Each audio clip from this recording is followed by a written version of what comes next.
நான் தெரிஞ்ச பையன்தான் தூக்கின்னு வந்துட்டாங்க. நாங்கள் தெரியாது தூக்கின்னு வந்துட்டோம். ஆனால் நாங்கள் தூக்கின்னு வந்தாங்கன்னு தெரியக்கூடாது. நான் வெளியே வாய் விட்றா வாயை விட்றா. ஒன்றும் பண்ண மாட்டாங்கடா.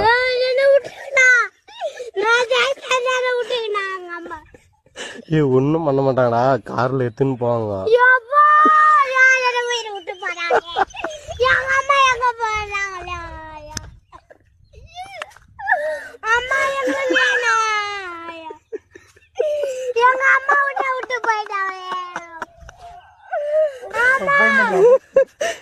அந்த பையனால கத்துறோம். கொஞ்சம் சீக்கிரம் வாங்கினா எங்களை காட்டி